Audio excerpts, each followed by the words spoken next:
I need to be invisible now more than ever. My Benel may look legal, but it's still at risk of getting the impound. So today, we're picking up something that I can actually ride without having to worry. This right here is a Santa Cruz Vala, completely legal with 750 watts of power and a whopping 120 Newton meters of torque. So even though this thing is completely legal, it's still insanely powerful and 100% capable of doing some of the biggest and most technical trails. I picked this thing up from Fanatic up in Bellingham, Washington. Big shout out to them for hooking me up with a little discount. And now let's take it to some of their local trails and see what this thing can actually do. Okay, first ride on the brand new Santa Cruz, the Vala. Ooh, this thing is gonna be insane. I cannot wait. Oh my gosh. Let's see how easy it is to get out. No problem compared to the Benel, dude. This thing is gonna be so sick. I cannot wait. It's completely fresh, not been ridden a single time. I love my Benel and everything, but I am a true mountain biker at heart. I can actually fit a water bottle in here now because the Benel's battery does not fit anything like that. We turn it on, hold the button right there.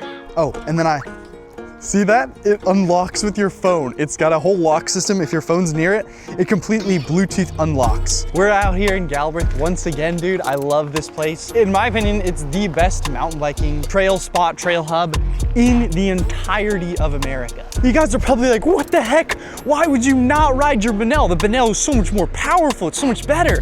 The Benel weighs like 25 pounds more.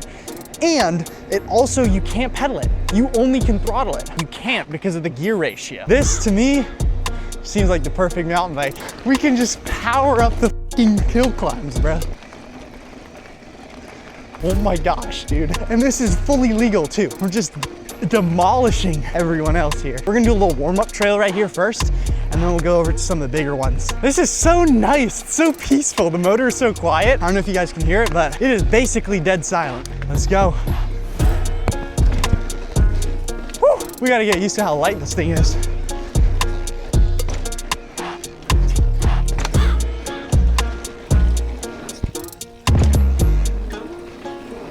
I don't like how wide the bars are.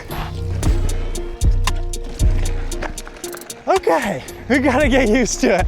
We gotta go to the real jumps. One thing I noticed, brakes are switched. So these are the SRAM DB8s. They're basically the lowest end brakes. They definitely get the job done. And hey, brakes are only gonna slow you down, am I right? Bro, this thing deadass has unlimited power. Like we're cruising going so fast uphill. And then there's still a higher mode. I think we gotta hop in on the black line, dude. We're diving in. Let's go.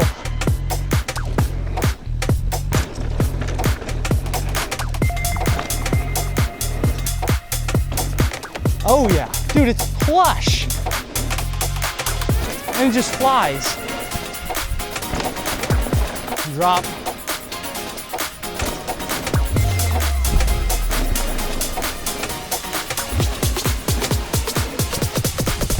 Yeah. Oh, and you know what? Actually, we gotta pull over to the side. Let me show you one of the coolest features about this thing. We got the phone. There's an e-bike app right here. So it says it's connected. I did all of the updates earlier today. I think we should be able to upgrade the power of this bike. Turbo, bump that up. Max power, max torque. This bike should have insane power now. Let's see. Oh my God. Oh my God. It's charging up this, bro. Oh my gosh. Is this guy an analoger or is he an e-bike? Howdy. But yeah, now we're headed to probably my favorite trail. It just opened up, brand spanking new. This is gonna be sick, brother.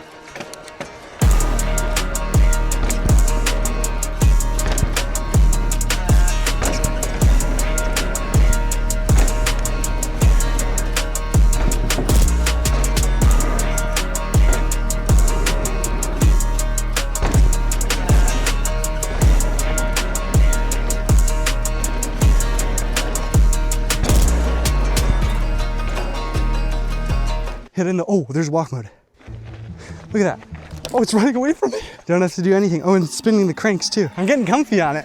I really like how my Benel is set up, so I'm gonna take a little bit of that idea, slap it on this one. Let's just dive right in. Not gonna lie to you. I really love how it corners, dude. People say Santa Cruz has the best cornering geometry in the world, and I definitely agree with that. You. Gonna need good brakes. Woo.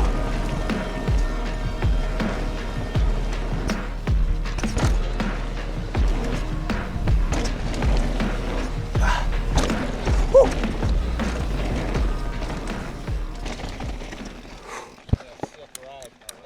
Pretty good. What about yourself? Let's go. This one? Yeah. It's amazing. Yeah. It's an awesome one. You guys have a good ride. This is the Vala. I love it. I just got it today. Oh, yeah. Yeah.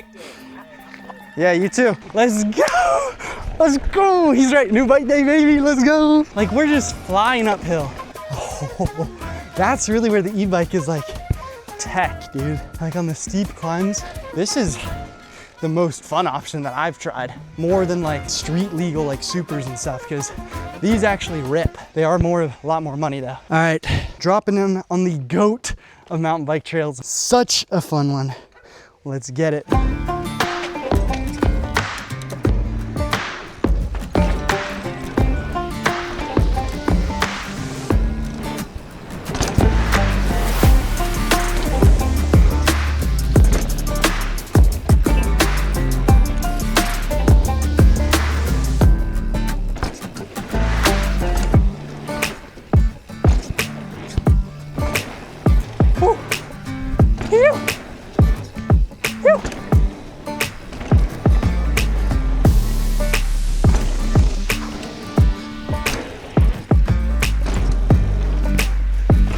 This rock roll, we're doing it.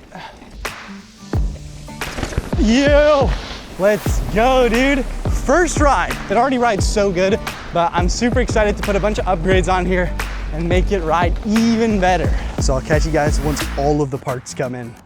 Okay, it is finally time that we throw a bunch of upgrades onto the Santa Cruz. Of course, as you can see behind me, we have a ton of upgrades that are gonna make this bike capable of going to a real downhill park. I cannot wait to go test this thing out, but we still gotta throw all these parts on, so let's get to it. All right, so the first thing we're gonna be doing is replacing the bars. To get these things off, you basically gotta remove everything on the front end. So we gotta get the brakes, the grips, controls, all of it off. Right here, we're throwing on these 1UP carbon bars. These are literally some of my favorite bars to run. They've got a little bit more rise than the stock ones. They look super clean, and carbon also helps absorb some of the bumps that fatigue your arms. For now, I'm sliding everything back on and loosely tightening it down. I don't want anything moving around while we're working on other parts of the bike, but you know, I'll get everything dialed in later. Next up, we got these pedals. These are also from 1UP. This isn't sponsored by them or anything. I just really like their stuff, and we're getting these installed on both sides, of course. Then next up, we got this new SDG saddle to replace the stock one. This should be a little bit more comfortable, and it also has a higher sweep to, you know, help with how much power this bike actually has. Now it's time for probably one of the biggest upgrades that we're going to be doing, and that's the brakes. And getting the front brake off is actually really straightforward. I mean, all you need to do is take it off from the bars, undo this little cable clamp, and then you can actually take the brake off. But you know, while we're doing the brakes, I also wanted to swap the rotors. So we're getting the front wheel off and replacing the stock SRAM rotor with this Magura one. They're the same size, but I really like these on my Benel, so we're going to be trying these out on the Santa Cruz. And before the front wheel goes back on, we're also putting in some Cush core.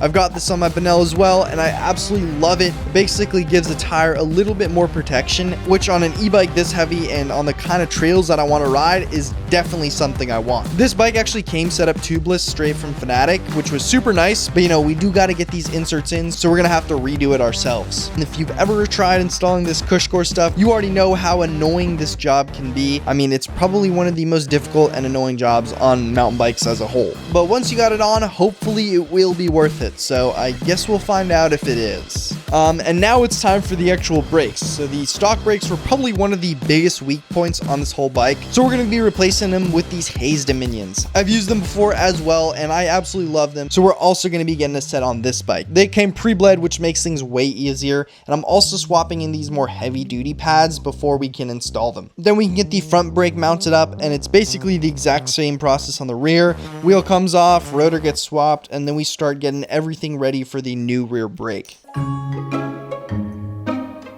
On pretty much every modern mountain bike, there's internal cable routing, which just makes the bike look a lot cleaner, and it kind of protects the cables too. But that does pose a big problem when you're trying to actually swap out all the cables. And it's also even harder to route through the frame because this is an e-bike, so there's a motor completely in the way. I think you also need to drop the motor. It would be a huge hassle to get done. So tomorrow I'm gonna be dropping this thing off at my local bike shop, and they're gonna take care of the rest for us. I guess you guys will see when this bike is actually done. The next day. All right, so we finally got the bike back and everything is officially installed and dialed. But before taking this thing straight to the bike park, I figured I'd take it out for, one quick ride just to make sure everything felt good. My uncle was also leaving to head back for Belgium the next day, so we decided to go out for one last ride together. The plan was to have, a very simple, chill ride, breaking the bike a little bit, see how everything felt before we could actually take it to one of the sickest lift access bike parks in all of Washington. And things were actually going really well until about halfway down one of the gnarliest double black trails in all of Washington,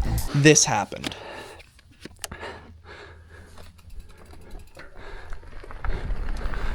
Let's see if I can get this.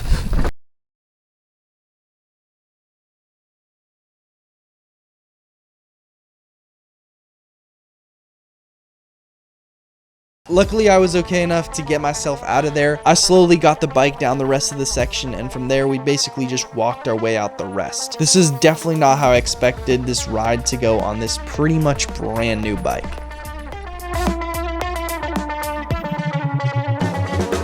All right, it's been a few days after the crash. I took a little bit of time off just to, recover a little bit, and I'm not really in the condition to go mountain biking at all right now. So today we're gonna be taking the Lightbee. This is the 2026, the one we just picked up for the Surron review. This thing has been a blast, but I haven't really shown it on camera much yet.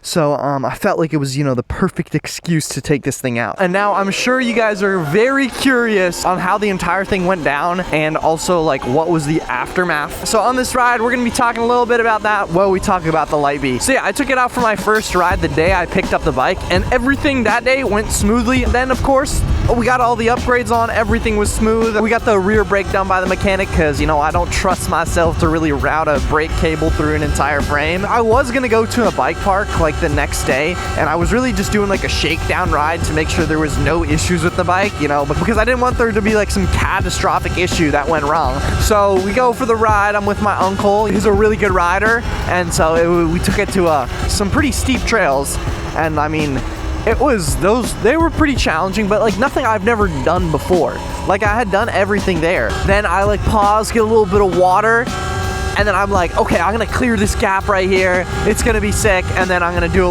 there's a little lip at the top too that I can get a little bit of air on. I've done this same thing before so many times. Basically, as I'm going off I'm trying to pop a little bit of air off of kind of make it a drop. My front tire gets stuck on this root that's right there. The front tire can't keep going, and then of course the rest of the bike wants to go. So front tire stops, everything goes up and over. Landed right on here. Luckily we got it covered up right now. Landed on here, fell like that, boom. On the side we got some stuff there too. Some stuff on my shoulder too, but nothing too crazy there. Everybody was okay. Nobody was seriously injured or anything like that. I was able to walk away just fine.